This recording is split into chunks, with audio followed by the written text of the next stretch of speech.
All right. I'd like to pose to you a question.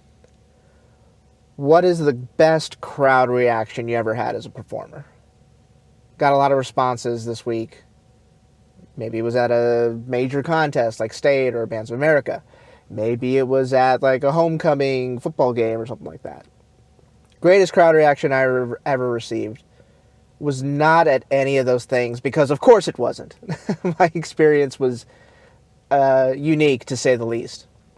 For the sixth time in 2019, good morning again, Daniel Valdez again. Thank you very much for joining me, whether you're listening through YouTube, youtube.com/the Danpodcast, or you are listening through the Apple Podcasts app. Just search the Danpodcast. Please like, subscribe, all the things. It's 5-star rated, by the way. I hope nobody ruins that. Don't worry, somebody will. Thank you so much for listening. We're going to talk about audience reactions and how that sort of changed my view on the activity at a young age. So we'll get into that in a second. I want to tease something first. A good tease. Good radio tease. So here's the tease. How many times can I say the word tease in one show? Maybe there's some sort of Guinness World Record I could set. The tease is next week. The Nerd In is back. And you're like, what? What the heck? Some of you don't have any idea what that means. The people that have been with me for the last 2 years understand exactly what that means. DCI, Texas/San Antonio Nerd In. I'm probably focused more on San Antonio. Wrote a spectator's guide about the Alamo Dome if you're going to be there. Not this coming Saturday, but next Saturday. By all means, come find the TexasFans.com crew. No, we're not blogging the event. We're just going to be sitting there eating food and enjoying all the shows. Come find us, say hello. And I'm basically to do the same thing that I usually do for the BOA contest and state contest for UIL. Tell you where to park, tell you all the good places to eat. Most of that's covered in the spectator guide. And then we're going to go over the event and we're going to talk about potential results and what to look for and all sorts of stuff. And keep it super positive, as always. Right, friends? Okay, cool. So, DCI Nerd In, coming back. It's the first time I've done it for DCI, so that'll be an adventure, to say the least. Coming next week. Let's talk about audience participation. Do you get judged on audience participation? No, you don't. This is not, the movie Drumline, where the audience decides everything. No, you don't do that. Not here. It's crucial, but you're not swaying the judges one way or another. Just keep that in mind. Now I'm saying, if you love something on the field, go nuts for it. I don't care. You do whatever you want. But there seems to be a little bit of a thing that if we cheer louder, the judges will score them more. That's not true. If you cheer loud enough, hopefully the kids hear you on the field or pump them up a little more, they'll focus a little bit more, and they'll give a better performance. That part's true. So again, what was your greatest crowd reaction? And I put this poll up on Instagram, by the way, at DanPodValdez on Instagram. I usually kind of tease the shows, usually pop a question before, just to kind of get an idea of what to talk about. I like talking about what you people like me to talk about. So, not necessarily greatest performance, just the best crowd reaction. And of course, everybody's mentioning BOA San Antonio, and there's a specific moment that we did, and, at the end of the show when we got to perform an exhibition and whatnot. My best crowd reaction, and I've talked about one of them before.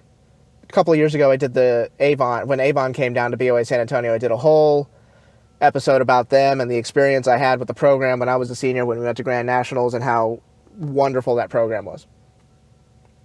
I think the best crowd reaction I had, that I ever experienced, was, and this is true, it was my junior year at a football game. And you're thinking, okay, maybe it was homecoming, maybe it was the last game, and, everybody was real emotional, and the audience really gave it up for you. No. Best crowd reaction was my junior year at an away football game. Now, keep in mind, the audiences were very nice to us when I was marching. They were very receptive of our shows. Can't thank them enough. Both times at Grand National Finals. both times doing state finals in 2000 and, the washout in 2002. Audiences were very, very, very, very cordial to us. I loved it so much. So I'll tell you the quick story, and then I'll get out of your way. It was the third game of the season. We're playing Clemens High School, which is in Schertz, Texas, which is a suburb in northeast San Antonio, just outside northeast San Antonio. I don't remember if we won the game or not. It didn't really matter to me. We are playing, the show title of our 2001 program was called Under Construction. Now, anybody who knows the history of my program, it was a program that played, Shostakovich, Samuel Barber, Respighi, Puccini music. Like, it was march and play really, really hard music. No body visuals. Guard does their thing. They were awesome. But it was very just straightforward marching band. Again, this was not again, but I mean, I guess I've said it before. It was just a different time back then. It just was. Not saying one era is better than the other, because that's a moot point. But it was just a different time back then. We had the reputation of playing really, really hard music by classical composers, modern, not necessarily modern composers, but classical composers. And that was it. Then the staff comes up with this idea of under construction. Basically, half of our school was under construction, getting, new buildings built, and the road outside the school was being expanded. We're essentially doubling the amount of lanes, so it was impossible to get to school on time. At least that's the excuse I used when I was tardy. I mean, what? Anyways, so the staff used that as an idea. Now keep this in mind, and I'll try to give this some context. Imagine Vandegrift doing a show called Under Construction, and they had actual orange road signs all over the field with road tarps encompassing the pit that's on the field, and the pit has, like, orange safety vests on. First of all, you'd be shocked. You would turn to the person next to you and go, "Who the heck is this? And what have they done with my beloved Vandegrift?" That's kind of how the show was perceived, because it was a complete 180-degree turn of what people thought we were and the show design and music that we played before. So, we weren't sure how people were going to react. So, third football game. First movement, playing Short Right in a Fast Machine. It's a piece by John Adams. It is not a piece that is played very often on the football field, because it's very difficult to play inside a, concert hall, let alone on a 100-yard football field. So not very many programs attempt it. We did it, and it was rough at first. We weren't very consistent playing it. We get halfway through, and there was always this one part before they turn around. And by the way, I was one of the drum majors back then. I was backfield drum major that year, junior year. Before they turn around and I get to conduct and whatever, for some reason it just kept falling apart. We would lose timing for some reason. There would be times during rehearsal, everything would be great, and then we go out to the performance like a football game, and it just wouldn't work. And we're thinking, what are we doing wrong? Like, we're doing everything we need to be doing, and it got really frustrating. So first football game falls apart. Second game falls apart. Third football game, I think that was the first road game that we had. Okay, cool. Go to the road game. I'm like, oh God, this has to work. So we're going to perform movements 1 and 2. Movement 1, Short Right at a Fast Machine, basically off the page. Movement 2 was a drum break / dance break. Now, this was the era when, like, 2000 and 2001 were the 2 years where every single marching band in the United States all of a sudden had, like, a synthesizer and a speaker set and a mixing board. It's like all of a sudden those things became cheap enough to buy. So, like, every marching band had that, and every marching band had a drum break and with a dance break in their show, it seemed like, in those 2 years. It was so weird. It was like somebody flipped on a switch. It's like, hey, it's the new millennium. This is how things work now. So we had that thing in there. the program had never done anything like that before. Keep in mind, the program had been around since like 1967 or something like that. So think about almost 40 years of marching band, and they never attempted anything like this. And this is the first time we're performing it in public in front of people, and it happens to be an away football game. We're like, oh my God, what the heck is going to happen? So we get through the first movement, and it sticks together. It sticks together. We're like, yes, and we all felt it. We're like, yes, it worked. Okay, second movement. They do the drum break. Talented drum line goes out there, they throw down. Then it comes time to do the dance break, where the drum line goes to the front. They take off their drums. They start banging on orange barrels, and they have break drums that they're clanking on. They start that, and I'd never heard a crowd. We never received any sort of crowd reaction that was even really close to what the away crowd was giving us. The away crowd, think about how many times you perform at a football game, and you're at an away football game, and you're performing for like 200, 300 people. And they have no interest in what you're doing because you're part of the other team. Of course, they're going to go crazy for their people, but it's very difficult to find a crowd that's receptive to the away marching band, which I can't blame them. I get it. So they start the drum break. We haven't even started dancing yet. They start the drum break, and I hear people in the away crowd screaming their heads off. And like the student section all of a sudden gets up and they start charging, almost like they were charging the field. Like they get right up to the barrier, and this wasn't a big stadium. They get right up to the barrier. They're like again, imagine Vandegrift, banging on barrels and throwing down like a funky drum break. It was shocking to a lot of people.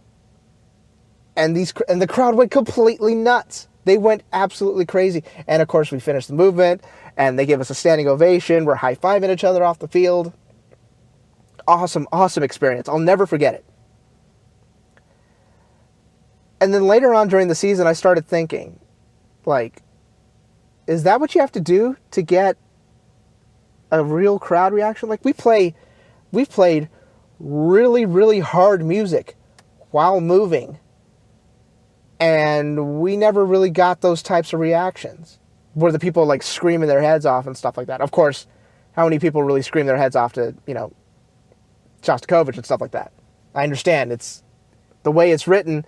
There's not much room for the audience to go, wow, that's awesome. Nevertheless, it was one of those things where I was like, is that what you have to do to really get an audience's attention? Now, I feel that audiences are more sophisticated now. Why did I use now twice? I don't know. It's early. Audiences are more sophisticated than they have ever been before. So when you're playing really hard music, you're going to get some applause breaks after a really good feature or after a really good, guard moment or something like that.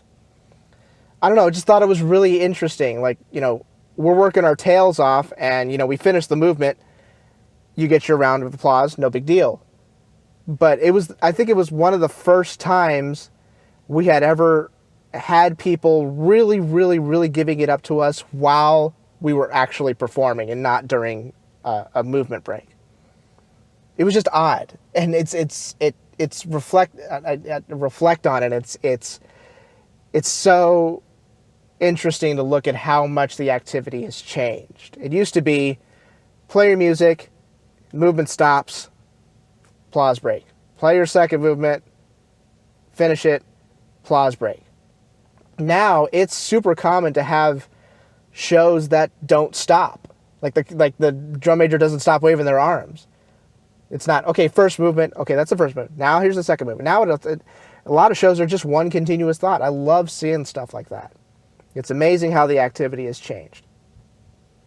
So I think I'm done here. I just wanted to give like a really interesting story. Like I said, my experiences in the marching area were very, very different than what a lot of people had to deal with, and it was great because it gives you perspective when other people talk about their experiences and whatnot. So yeah, away football games. And by the way, if you're performing in front of an away crowd, don't throw that performance away. Don't think, well, I'm going to play in front of these people. They're not going to stand up for us. Hey, anything can happen. So every performance counts. Doesn't matter who you're performing for. It doesn't matter how many people you're performing for. Every single performance counts. So your rituals that you do with your section, and flute section has their thing, baritone section has their thing, whatever. You do what you need to do to get hyped for the show, and then you perform, because that's what you signed up for. You are an artist. You are there to create art through music and motion, and that's a responsibility that needs to be taken seriously, no matter what type of music or what type of movement you're doing. Just remember that. Always be performing. I think I'm done here. It's a quick one. Like I said, DCI Nerdin coming in next week. I cannot wait to go to that event. I love going to that event every single year. It's so awesome. It's competitively, it's fantastic, and you always see some wonderful performances there. So until then, take care, adios, and bye-bye.